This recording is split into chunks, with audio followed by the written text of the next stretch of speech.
On June 26, 2026, the Toronto Maple Leafs used the very first pick in the entire NHL Draft on an 18-year-old from a town most Canadians couldn't find on a map.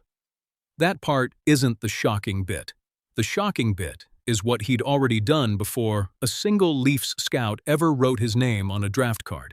A stretch of hockey so long, so absurd, that when you line it up next to the most untouchable record in Wayne Gretzky's own career, this kid's number is actually bigger. We're getting into that in a second. But first, understand what this pick actually means, because Toronto has only done this twice before in its entire history. Gavin McKenna, born in Whitehorse, Yukon, a territory with barely 45 Zauzwenern people and almost no NHL pedigree to speak of, is now a Toronto Maple Leaf. He's only the third player the Leafs have ever selected first overall in franchise history, joining Wendel in 1985 and Auston Matthews in 2016. On a normal draft night, that alone is the headline. It isn't tonight because of what McKenna did 2 years earlier in a junior rink in southern Alberta that almost nobody outside hardcore hockey circles was watching at the time. Starting November 2nd, 2024, McKenna recorded a point in every single game he played for the Medicine Hat Tigers. Not for a week, not for a month. 54 straight games, spanning the rest of the regular season and the entire WHL playoff run, before it finally ended in a loss to the Spokane Chiefs in the WHL final. 54 games, only one other player in the modern era of Canadian junior hockey, since the year 2000, had ever reached 50 games with a point streak. Alexander Radulov, back in 2005 or 6, who topped out at 50. McKenna didn't just match him, he beat him by 4 games, racking up 40 goals and 137 points along the way, averaging better than 2.5 points a night for over half a year of hockey. 41 of those 54 games were multi-point nights. 8 of them were multi-goal games. His single-game high inside the streak was 7 points in one night against the Red Deer Rebels. That's not a player quietly staying above water to keep a number alive. That's a player actively piling points on top of an already historic run, game after game, for 6 months straight. Now here's the number that actually stops people.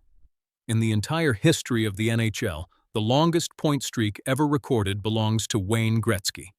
51 straight games during the 1983-84 season, one of roughly 60 NHL records he still owns, a mark that's survived over 40 years and is widely considered the single hardest of his records to ever break. McKenna's junior hockey streak ran 54 games, 4 games longer than that. Different league, different level of competition. Nobody's claiming a teenager broke an NHL record before he'd even played an NHL shift. But the fact that the raw number even exists in the same sentence as Gretzky's most untouchable streak is exactly the kind of thing that makes hockey people stop scrolling. Drop a comment right now. Did you know a streak number like that could even be mentioned in the same breath as Gretzky's? I want to know if this is the first time you're hearing it. So the obvious question is whether a number like that means anything once real. Grown adult NHL competition shows up. Junior hockey streaks are one thing. The NHL is an entirely different problem, and plenty of dominant junior scorers have hit a wall the second the league got faster and stronger. That's the exact doubt that follows almost every generational label before it's actually been tested at the top. Here's the irony in it, though. The town McKenna grew up in has sent almost nobody to the NHL. Whitehorse isn't a hockey factory. There's no pipeline, no famous rink quietly producing first overall picks. He built all of this, the streak, the trophies, the hype, from a place scouts don't usually bother visiting. And it wasn't only the streak carrying the case. In that same 2024-25 season, McKenna led the entire Canadian Hockey League in scoring with 129 points in 56 games and won the CHL's David Branch Player of the Year award. hockey's version of being named the best player in the country at any level below the NHL. He was 17 when he won it. Only two players in the history of that award were younger doing it: Sidney Crosby and John Tavares, both at 16. He also walked away with the WHL's MVP trophy that same spring, and the year before that, both the WHL and CHL Rookie of the Year awards.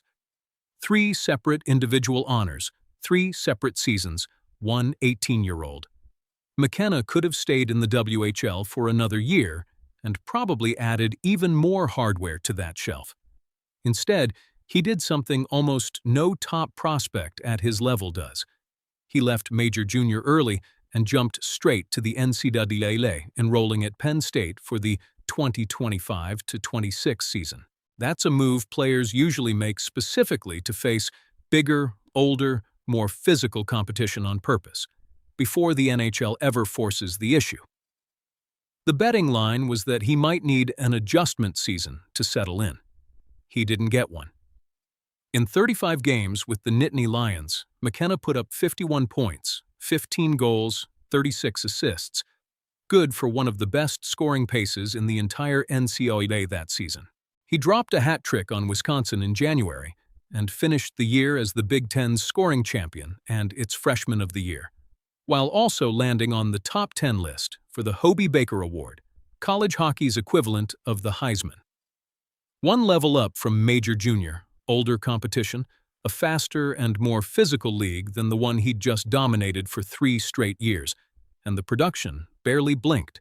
Then came the biggest stage available to a player who isn't in the NHL yet. At the 2026 World Junior Championship, McKenna suited up for Canada and put up 14 points in 7 games, helping the team to a bronze medal against a field almost entirely made up of players already drafted, some of them a full year or two ahead of him in development. He wasn't just keeping up with grown draft picks. He was regularly the best player on the ice in a tournament built specifically to separate real prospects from hype. So when June 26th arrived, there wasn't much drama left in the actual decision. The drama was just watching Toronto finally get to make it official. At KeyBank Center in Buffalo, with lifelong Leafs fan Justin Bieber stepping up to announce the pick himself, the Maple Leafs called Gavin McKenna's name first overall. He signed his 3-year entry-level contract on July 3rd.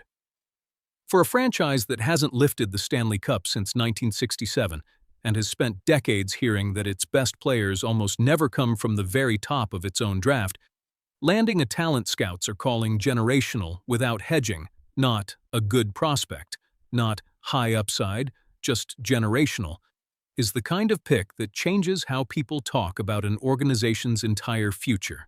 Kyle Woodleaf, one of the most respected independent scouts in the sport, put it about as plainly as a scout ever does. If the word generational doesn't apply to McKenna, it shouldn't apply to anyone. That's not marketing copy out of the Leafs' PR department.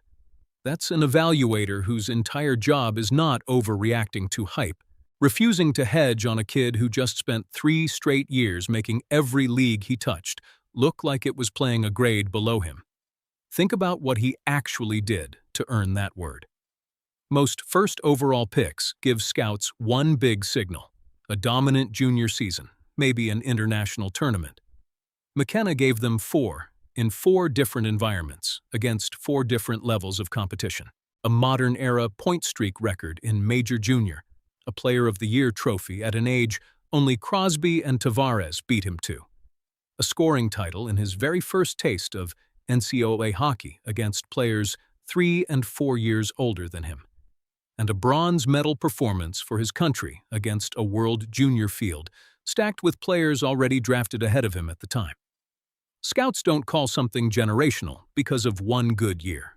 They call it that when a player keeps clearing a higher bar every single time the level goes up, and never once looks rattled doing it.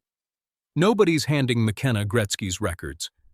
He hasn't played an NHL shift yet, and everything that made him unstoppable in junior and college hockey still has to survive first contact with the best league on the planet. But a 54-game point streak that outlasted, game for game, The longest run Wayne Gretzky himself ever put together isn't a stat that happens by accident, at any age, in any league. It's the kind of number that makes an entire fan base allow itself to hope, again, even after decades of getting burned by hope before. So here's what I want to know. A streak longer than Gretzky's own, a Player of the Year trophy at an age only Crosby and Tavares beat him to, and now the first overall pick standing in a Leafs jersey. Where does Gavin McKenna's career actually land 5 years from now? Franchise cornerstone? The guy who finally ends the drought? Or something even bigger than that? Tell me your real prediction in the comments. I'm reading every single one.